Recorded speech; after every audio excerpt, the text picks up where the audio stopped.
ನಾನು ಇವತ್ತು ಈ 3 ದಿವಸಗಳ ಕಲಾಪಗಳಲ್ಲಿ ನಮ್ಮ 2 ಯತಿಶ್ರೇಷ್ಠರು ಯಾವ ಚಿಂತನೆಯನ್ನು ನಮ್ಮ ಮುಂದೆ ಇಡಬಹುದು ಅನ್ನುವಂಥದ್ದನ್ನು ನಾನು ಬಹಳ ಗಂಭೀರವಾಗಿ ಮತ್ತು ಕುತೂಹಲದಿಂದ ನಾನು ನೋಡ್ತಾ ಇದ್ದೆ. ಇಬ್ಬರೂ ಯತಿಗಳು ನಮಗೆ ಒಂದು ಸಂದೇಶವನ್ನು ಕೊಟ್ಟಿದ್ದಾರೆ. ಏನಂತಂದ್ರೆ, ಹವ್ಯಕ ಸಂತತಿಯ ಪುನರುತ್ಥಾನ ಆಗಬೇಕು, ಹವ್ಯಕ ಸಂತತಿ ಬೆಳೀಬೇಕು.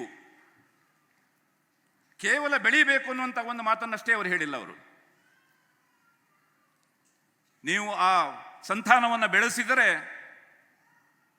ಅದರ ಯೋಗಕ್ಷೇಮವನ್ನು ನೋಡಿಕೊಳ್ಳುವಂಥ ಒಂದು ಜವಾಬ್ದಾರಿಯನ್ನು ಕೂಡ ನಮ್ಮ ಮಠಗಳು ಹೊರತ್ತೆ ಅನ್ನುವಂಥದ್ದನ್ನು ಹೇಳಿದ್ದಾರೆ. ಅವರು ಪರಿಹಾರವನ್ನು ಕೂಡ ಹೇಳಿದ್ದಾರೆ. ಅದಕ್ಕೆ ಸ್ವಾತಂತ್ರ್ಯ ಪೂರ್ವದಲ್ಲಿ ಒಂದು ಬಹಳ ಜನಪ್ರಿಯವಾದಂಥ ಒಂದು ಘೋಷಣೆ ಇತ್ತು. ಗಾಂಧೀಜಿಯವರು ಆ ಘೋಷಣೆಯನ್ನು ನಮಗೆ ಕೊಟ್ಟಿದ್ದರು. ಬಹಳ ಸರಳವಾದಂಥ ಕೇವಲ 2 ಪದಗಳಲ್ಲಿರುವಂಥ ಒಂದು ಘೋಷಣೆ ಅದು. ಡೂ ಆರ್ ಡೈ ಅಂತ. ಮಾಡು ಇಲ್ಲವೇ ಮಡಿ. ನನಗೆ ತಿಳಿದ ಹಾಗೆ ಹವ್ಯಕರು ಅತ್ಯಂತ ಯಶಸ್ವಿಯಾಗಿ ಈ ಘೋಷಣೆಯನ್ನ ಜಾರಿಗೆ ತಂದಿದ್ರು. ನೀವು ಹವ್ಯಕರ ಜನಸಂಖ್ಯೆಯನ್ನು ನೋಡಿ, ನೀವು ಸ್ವಾತಂತ್ರ್ಯ ಬರುವುದಕ್ಕಿಂತ 15 ವರ್ಷ ಮುಂಚೆ ಮತ್ತು ಸ್ವಾತಂತ್ರ್ಯ ಲಭಿಸಿದ 15 ವರ್ಷದ ನಂತರ ಹವ್ಯಕರ ಜನಸಂಖ್ಯೆ ಬಹಳ ಜಾಸ್ತಿ ಆಗಿತ್ತು ಅಂತ. 70ರ ದಶಕದ ನಂತರ ಹವ್ಯಕರ ಸಂಖ್ಯೆ ಕಡಿಮೆ ಆಗುತ್ತಾ ಬಂತು. ಮಾಡು ಅಂತಂದ್ರೆ ಹವ್ಯಕರು ಸಂತಾನ ಅಭಿವೃದ್ಧಿ ಮಾಡು ಅಂತ ಹೇಳಿ ತಿಳ್ಕೊಂಡಿದ್ರು ಆಗ. ಹೀಗಾಗಿ ಒಂದೊಂದು ಮನೆಯಲ್ಲಿ 5 ಜನ, 8 ಜನ, 10 ಜನ, 12 ಜನ, 13 ಜನ. ನಮ್ಮ ಮನೆಯಲ್ಲೇ ನನ್ನ ತಂದೆಗೆ 9 ಜನ. ಈ ರೀತಿ 9, 10, 12 ಮಕ್ಕಳಿರುವಂತಹ ಮನೆಗಳು ಅವೆಷ್ಟೋ. 2 ತಲೆದಿಂಬಿದ್ದರೆ ನಾವು 8 ಜನ ಮಲ್ಕೊಳ್ತಾ ಇದ್ವಿ. ಒಬ್ಬರಿಗೆ ನಿದ್ದೆ ಬಂದ ನಂತರ ಇನ್ನೊಬ್ಬರು ಅದನ್ನು ಎಳ್ಕೊಂಡು ಅದನ್ನ ಆ ತಲೆದಿಂಬನ್ನಾಗಿ ಮಾಡಿಕೊಂಡು ಮಲಗ್ತಾ ಇದ್ವಿ. ಅದರಲ್ಲಿ ಹವ್ಯಕರು ಖಂಡಿತವಾಗಿಯೂ ಕೂಡ ಮಾಡಿದರು, ಸಂತಾನೋತ್ಪತ್ತಿಯನ್ನ ಮಾಡಿದರು. ಇನ್ನೊಂದು ಮಡಿ. ಮಡಿ ಅಂತಂದ್ರೆ ಸಾಯೋದು ಅಥವಾ ದೇಹತ್ಯಾಗವನ್ನು ಮಾಡುವಂಥದ್ದು ಅಂತಲ್ಲ. ಮೈಲಿಗೆ, ಮಡಿ ಮೈಲಿಗೆ ಅಂತ. ಎಲ್ಲ ನೋಡಿದ್ರೂ ಕೂಡ ಮಡಿ, ಎಲ್ಲ ನೋಡಿದ್ರು ಮೈಲಿಗೆ. ಆ ದಿನಗಳಲ್ಲಿ ಮಾಡು ಅಥವಾ ಮಡಿ.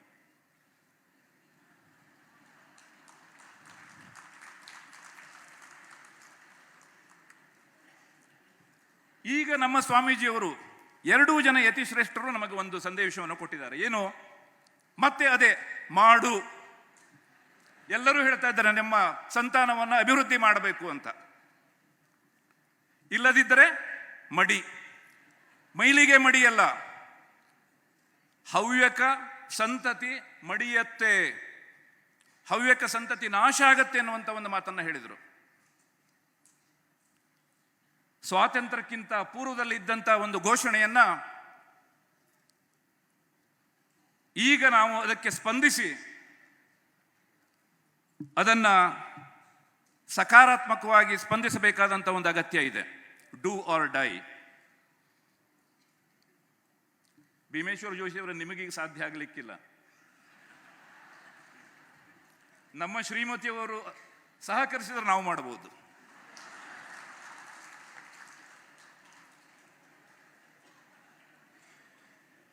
ಸ್ವಾಮೀಜಿಯವರು ಹೇಳಿದರು, ಇದು ತಮಾಷೆಯ ವಸ್ತು ಅಲ್ಲ ಅಂತ ಹೇಳಿದರು. ಹವ್ಯಕರು ತಮ್ಮ ಸಂತಾನವನ್ನ ವೃದ್ಧಿಸಿಕೊಳ್ಳಬೇಕು. ನೀವು ಹೋದಲ್ಲೆಲ್ಲ ಕೂಡ ಇದನ್ನ ಹೇಳಿ. ಜನ ನಿಮ್ಮನ್ನು ನೋಡಿ ತಮಾಷೆ ಮಾಡಬಹುದು, ನಿಮ್ಮ ಬಗ್ಗೆ ಜೋಕುಗಳನ್ನು ಮಾಡಬಹುದು, ಆದರೆ ಯಾವ ಕಾರಣಕ್ಕೂ ಕೂಡ ಇದನ್ನ ಎಚ್ಚರದಿಂದ ನಮ್ಮ ಮನಸ್ಸಿನಲ್ಲಿ ನೆನಪಿಟ್ಟುಕೊಳ್ಬೇಕು ಅನ್ನುವಂಥ ಒಂದು ಮಾತನ್ನ ಹೇಳಿದರು. ಹೀಗಾಗಿ ಇಬ್ಬರೂ ಯತಿಗಳು ಹೇಳಿದಂಥ ಮಾತನ್ನ ಸಾಕಾರಗೊಳಿಸಬೇಕಾದಂಥ ಬಹಳ ದೊಡ್ಡ ಜವಾಬ್ದಾರಿ ಹವ್ಯಕ ಸಮಾಜದ ಮೇಲೆ ಇದೆ. ಮಾಡು ಇಲ್ಲವೇ ಮಡಿ.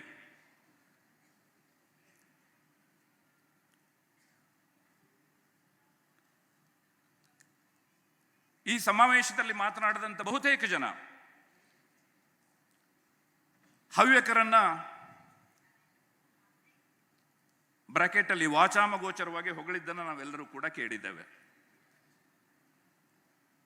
ಒಬ್ಬೊಬ್ಬರು ಹೊಗಳಿಕೆ ನಮಗೆ ಒಂದು 100 ಗ್ರಾಮ್ ಜಾಸ್ತಿ ವೇಟನ್ನ ತರತ್ತೆ ಅಂತೇಳಿ ಅಂದುಕೊಂಡ್ರೆ ನಾವೆಲ್ಲರೂ ಕೂಡ ಒಂದು 10 kg ಜಾಸ್ತಿ ನಮ್ಮ ವೇಟ್ ಜಾಸ್ತಿ ಆಗಿದೆ. ಆ ರೀತಿಯಾಗಿ ಹವ್ಯಕರು ಮಹಾ ಬುದ್ಧಿವಂತರು ಅನ್ನುವಂಥದ್ದನ್ನ ಎಲ್ಲರೂ ಕೂಡ ಹೇಳಿದ್ದಾರೆ. ನಮ್ಮನ್ನ ಬುದ್ಧಿವಂತರು ಅಂತ ಹೇಳಿ ಬೇರೆಯವರು ಹೊಗಳಿದ್ರೆ ಚೆನ್ನಾಗಿರತ್ತೆ ಅಂತ ಯಾವತ್ತೂ ಕೂಡ. ನಮ್ಮನ್ನ ನಾವು ಬುದ್ಧಿವಂತರು ಅಂತೇಳಿ ಅಂದುಕೊಳ್ಬಾರದು ಅಂತ.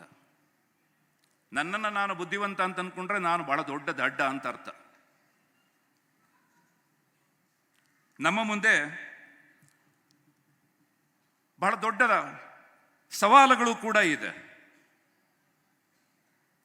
ಹವ್ಯಕತನವನ್ನ ಉಳಿಸ್ಕೊಳ್ಬೇಕಾದಂಥ ಒಂದು ಬಹಳ ದೊಡ್ಡ ಒಂದು ಸವಾಲಿದೆ ನಮ್ಮ ಮುಂದೆ.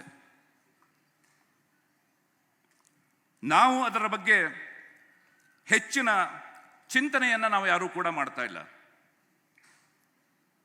ನಮ್ಮ ಮುಂದೆ 2 ವಿಪರ್ಯಾಸಗಳಿದೆ. ಈ ಅಕ್ಕಿ ಮೇಲೆ ಪ್ರೀತಿ, ನೆಂಟರ ಮೇಲೆ ಆಸೆ ಅಂತ ಹೇಳ್ತಾರಲ್ಲ, ಅದೆರಡೂ ಕೂಡ ಸಾಧ್ಯ ಇಲ್ಲ ಅಂತದ್ದು. ಎಲ್ಲಾದರೂ ಒಂದು ಕಡೆಗೆ ನಾವು ರಾಜಿ ಮಾಡಿಕೊಳ್ಳಲೇಬೇಕು. ನಾನು ಕಳೆದ 25 ವರ್ಷಗಳಿಂದ ಯಾವುದೇ ಹವ್ಯಕರ ಮನೆಗೆ ಹೋದರೂ ಕೂಡ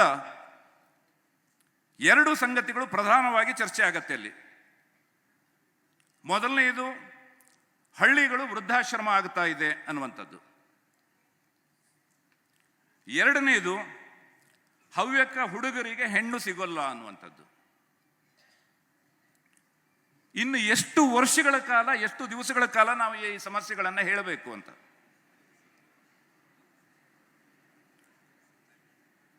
ಈ ವಿಷಯ ಕೇವಲ ಹವ್ಯಕರನ್ನ ಮಾತ್ರ ಅಲ್ಲ, ಇಡೀ ಜಗತ್ತನ್ನ ಬಾಧಿಸ್ತಾ ಇರುವಂತ ಒಂದು ಸಮಸ್ಯೆ ಇದು.